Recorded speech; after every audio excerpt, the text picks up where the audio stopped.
Right, ఇక detail చూస్తే Bengaluru rave పార్టీలో మంత్రి కాకాణి గోవర్ధన్ రెడ్డి స్టిక్కర్ ఉండే కారు, పాస్పోర్ట్ చిక్కాయని, అక్కడ దొరికిన గ్యాంగ్కు రింగ్ మాస్టర్ కాకాణి అని టీడీపీ నేత సోమిరెడ్డి చంద్రమోహన్ రెడ్డి ఆరోపించారు. రేవ్ పార్టీ నిర్వహించిన గోపాల్ రెడ్డి కాకాణికి మంచి మిత్రుడని సోమిరెడ్డి ఆరోపించారు. రేవ్ పార్టీతో సంబంధం లేనప్పుడు అక్కడ కారు స్టిక్కరు, పాస్పోర్ట్ ఎందుకు దొరికాయని ప్రశ్నించారు. నకిలీ పత్రాలు, నకిలీ మద్యం తయారీలో కాకాణికు సంబంధాలు ఉన్నాయన్నారు. 5 రాష్ట్రాలకు సంబంధించిన అంతర్రాష్ట్ర ముఠాతో కలిసి ఆయన పనిచేశారని, ఈ కేసులో కేంద్రం జోక్యం చేసుకోవాలని అన్నారు. బెంగళూరు అవుట్స్కర్ట్స్ లో ఆంధ్రప్రదేశ్ వ్యవసాయ శాఖ మంత్రి Kakani Govardhan Reddy mafia gang rave పార్టీని అక్కడ ఆర్గనైజ్ చేసింది బెంగళూరు అవుట్స్కర్ట్స్. దాంట్లో కాకాణి గోవర్ధన్ రెడ్డి స్టిక్కర్ ఉండే car plus Kakani Govardhan Reddy passport రెండు దొరికినాయి. బట్ ఆయన నాకు సంబంధం లేదు ఆ కారు స్టిక్కర్ అన్న అంట. నేను ఒక్కటి క్వశ్చన్ చేస్తుండా, నువ్వు ఎప్పుడైనా రెడ్ హ్యాండెడ్ గా క్యూరియస్ లిక్కర్ కల్తీ మద్యం మనుషులు ప్రాణాలు తీసావు, నేను చేశానని చెప్పి ఒప్పుకున్నావా? నకిలీ పత్రాలు సుప్రీంకోర్టుపై బెయిల్ తెచ్చుకున్నావు, నేను చేశాను, నేనే తయారు చేయించానని ఒప్పుకున్నావా? ఒక నడి రోడ్ లో ఒక హంతకుడు ఒక వ్యక్తిని మర్డర్ చేస్తాడా? నేనే చేశానా అని చెప్తాడా?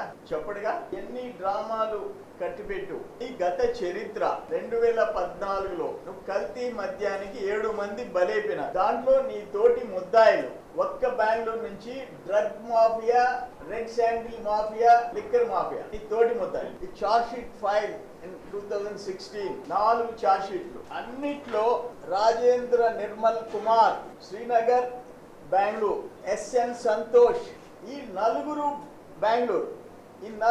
బెంగళూరు ముద్దాయిలు.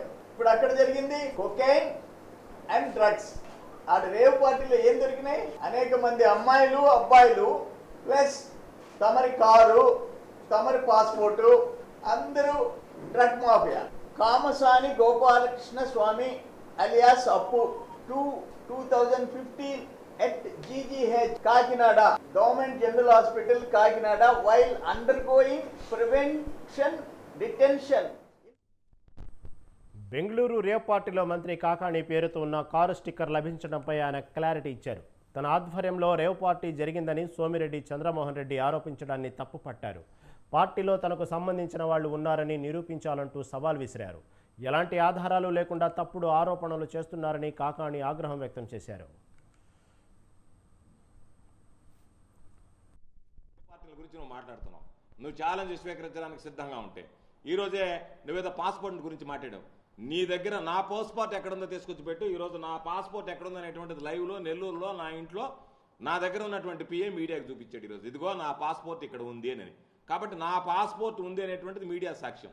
లేదు నువ్వు వస్తానన్నా పాస్పోర్ట్ చూపిస్తా, నీ ప్రతినిధిని పంపిస్తానన్నా పాస్పోర్ట్ చూపిస్తా. నా పాస్పోర్ట్ దొరికిందని నువ్వు చెప్పేటువంటి వాడు ఆ పాస్పోర్ట్ నువ్వు చూపించేటువంటి ధైర్యం ఉందా నీకు అనేటువంటి దానికి సమాధానం చెప్పు. మీడియా ముందు ఇదిగో ఈ విధంగా ఉంది పాస్పోర్ట్, లేదా పోలీసుల చేత స్టేట్మెంట్ ఇప్పించు. పాస్పోర్ట్ ఉంది నువ్వు స్టేట్మెంట్ ఇప్పించు. ఏమీ లేకుండా గోవర్ధన్ రెడ్డి పాస్పోర్ట్ అక్కడ ఉంది, గోవర్ధన్ రెడ్డికి సంబంధించిన కారు, ఆ కారు నాదే, నాకేమన్నా గతంలో ఆ కారు ఉందా, నేను ఎవరికన్నా అమ్మేనా, నాకేమన్నా ఆ కారుతో ఎప్పుడైనా సంబంధం ఉందా? ఎవడో జెరాక్స్ తీసుకుని జెరాక్స్ షాపులో కలర్ జెరాక్స్ తీసుకుని స్టిక్కర్ అంటించుకున్నటువంటి వాడు కూడా అంటించుకుంటే ఇంతమందిలో లేకుండా నీదే ఎందుకుందంటే నాకు అనుమానం కలుగుతుంది. ఇప్పుడు నువ్వేమన్నా దీంట్లో ఏమన్నా కాన్స్పిరసీ ఏమన్నా ఉందని చెప్పి అందుకనే కర్ణాటక డీజీపీకి పెట్టి నేను విచారించండి అని చెప్పి కాకపోతే ఒకటే, ఎందుకంటే వాళ్ళు ఏదైనా కర్రా తీసుకుంటే